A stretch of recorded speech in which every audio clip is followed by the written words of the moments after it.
Morning. I want to thank Sprint Alive for inviting me in. I want to thank you for taking some time out of your busy schedules to spend with me to talk about lifestyle, which is the way we choose to live, and the operative word is choice, and the relationship of our lifestyle choices to our health and to our longevity and to our productivity. How do you define lifestyle? There's a lot of different ways we can do it, but for our purposes, it's really the answer to four basic questions. The first is, what's my diet? What do I put in my mouth? That's a lifestyle choice. We all get to make that choice multiple times in the course of any given day.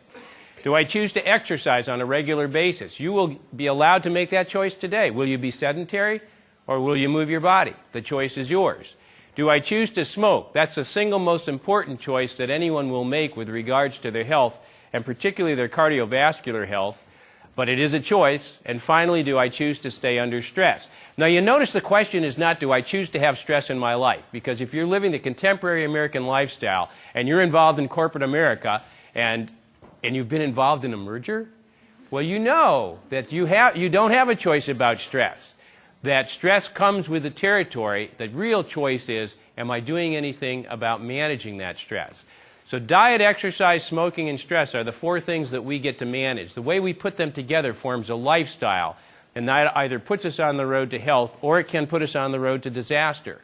Now, the problem with the American lifestyle is that it's out of whack, and we've ended up with a number of culturally induced diseases and debilitating conditions. None is worse than heart disease. And because I'm kind of basically view lifestyle from a cardiovascular standpoint, I want to make sure that we understand what the scope of the problem is with regards to coronary disease, because this is a big ticket item. And perhaps the best way to do it is like this. If I were to ask you to pick up USA Today and read the front page, just the front page for an entire year, and at the end of the year I said to you, look, based on your reading of the front page of USA Today, tell me, how do Americans die? How do we die? Well, if you just looked at the front page of USA Today, you'd have to say we die of AIDS, we're murdered, and we die in automobile accidents. And I think that would be the same if you were, reading the Overland Park Bugle or, whatever it is, which is a great paper, by the way, and I'm on record. If you looked at those, you'd come away AIDS, murder, and auto accidents. Three very big problems, but let's give it a little bit of perspective. If you're an American, your chance of dying of AIDS is 1 out of 1,000,000. If you're an American, your chance of being murdered is 1 out of 10,000. That's not a good number. Are you surprised by that number? I mean, I lecture all over the country, and wherever I use this example, I get this audible gasp of disbelief from the audience, with a couple of exceptions. I recently lectured in Detroit. They thought it was a great number. Things are getting better.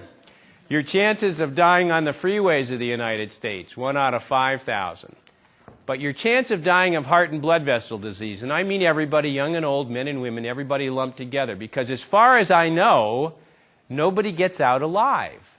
You have to die from something. If you're an American, your chance of dying of heart disease is 1 out of 2. 1 out of 2. Take a look at the person sitting next to you for just a second. Now, don't worry, we're not choosing up sides. But I want you to think about taking death from any other means, putting it on one side: cancer, Legionnaire's disease, airplane tragedy, suicides. We have as many deaths on the other side from one thing: heart and blood vessel disease. We've made progress since the 1960s, when this was at an all-time high, and yet this is a year we'll have 1.5 million heart attacks, 600,000 to 800,000 deaths. Those are big numbers. How do you get your arms around those numbers? How do you personalize those numbers? You do so, I think, by painting them in more graphic terms. We're going to lose enough people to heart disease this year to equal 10 Vietnam Wars. You know the Vietnam Veterans Monument in Washington, D.C., the long black monument? Without taking anything away from what that represents, form a mental picture of 10 monuments stacked one on top of the other. You have a monument to heart disease victims for 1 year. For 1 year. So we have to ask ourselves the question, why do we have so many people with high cholesterol, both men and women? Why do we have so many people with coronary disease, both men and women? By the way, for the women in the audience, this is no longer considered a man's disease. For years I'd lecture, and women in the audience were taking notes for their husbands. And today we know that women don't circumvent heart disease, women postpone it. It hits you 10 years later, that's all. And that is because during childbearing years, you get some hormonal protection. But you get around the age of menopause, you lose the hormones, you lose the protection, and heart disease jumps on American women like white on rice in a much more virulent strain. Women do not survive heart disease like men do. They don't survive bypass surgery or heart attacks or angioplasty like men do. And be aware that the last 3 years in this country, more females have died of heart attacks than males have died of heart attacks. This is an equal opportunity killer in the U.S. So we need to ask the question, why do we have so many people that have heart disease in the United States? We have 100 million American adults that have cardiovascular disease. That's half the adult population. For a long time, we thought it was genetic. And I'll bet everybody in this audience has had an annual physical where the doctor said, did your father have a heart attack? Did your grandmother have a heart attack? Because we were looking for the bad gene, the gene in families. Oh, that whole family has heart disease. And for some people, that explains it. That's why they have coronary disease. But what we've come to understand is there are not very many of those people. Stanford University looked at 100,000 families with heart disease and found that around 10% of them had the heart disease primarily because of genetics. The other 90% of the families had heart disease because of knives and forks, because everybody smoked, because nobody exercised, because the whole family was under stress. So we've come to understand that this is a culturally induced problem, okay? Understand, there are 6 billion people that walk the face of the earth. 5 billion do not know how to spell cholesterol. You've got whole areas of the globe where heart disease doesn't exist. There's no disease in Africa. There's no disease in South America. There's no disease in Asia. There's no disease in Southern Europe. My last name ends in a vowel. My heritage is Italian. I'm amazed at the fact that Italians do not have heart attacks. Italian Americans do. Greeks do not have heart attacks. Greek Americans do. Africans do not have heart attacks. African Americans do. Japanese never have heart attacks. But I live in the Pacific Northwest with a huge Japanese American population, and they fall over with heart attacks all the time. Now tell me, did our genes change when we crossed the water?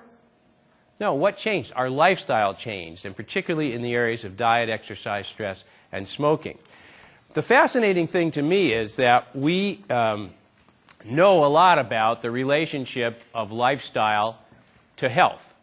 And so the question I have is, has that cognitive understanding led to behavior change? For example, think about your education about cholesterol. You know, we've learned a lot about cholesterol in food over the course of the last 10 years. How many folks here eat less red meat than they did 10 years ago? Who's given up whole milk? Who no longer eats butter? We never do well on the butter question, I can tell you. But that's exactly what has happened over the course of the last 10 years. Because we've gotten educated about diet and cholesterol, we've had a marginal decrease in the consumption of red meat, whole milk, and butter. But I can also tell you in the last 10 years, cheesecake sales are through the roof.